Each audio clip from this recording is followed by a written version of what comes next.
Friend. ஒவ்வொரு மாணவருக்கும் ஒவ்வொரு தனித்திறமை இருக்கும். உங்கள் ஸ்ட்ரென்த் என்ன, உங்கள் அபிலிட்டி என்ன, உங்கள் இன்ட்ரெஸ்ட் என்ன, இது எல்லாமே கரெக்டாக தெரிஞ்சுட்டா கேரியர் கிளாரிட்டி கரெக்டாக கண்டிப்பாக கிடச்சிடும்.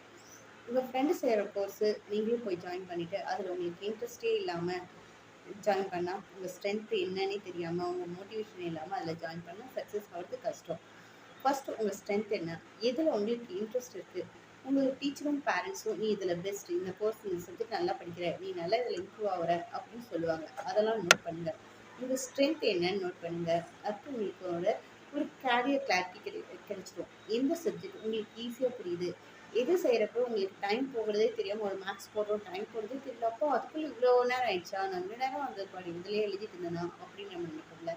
அந்த மாதிரி எந்த சப்ஜெக்டை நீங்கள் படிக்கிறீங்க, உங்கள் நேச்சுரல் ஸ்ட்ரென்த் என்ன, எந்த சப்ஜெக்டில் உங்களுக்கு இன்ட்ரெஸ்ட், ஆர்ட்ஸ்லையா சயின்ஸ்லையா இல்லை காமர்ஸ்லையா, எதில் இன்ட்ரெஸ்ட், இதெல்லாமே தெரிஞ்சுக்கங்க. ஒரு பேப்பர் பேன் எடுங்க. உங்களோட என்னென்ன ஆக்டிவிட்டியில் உங்களுக்கு ரொம்ப இன்ட்ரெஸ்டாக இருக்குது, எந்த சப்ஜெக்ட் உங்களுக்கு பிடிக்குது, இதெல்லாம் கிளியராக நோட் பண்ணுங்கள். அப்போ உங்களுக்கு சேர்கிறதுக்கான கேரியர் கிளாரிட்டி கண்டிப்பாக கிடைச்சிடும். செஞ்சு பாருங்களேன். ஏதாவது ஹெல்ப்னா என் டீமுக்கு மெசேஜ் பண்ணுங்கள். Okay bye.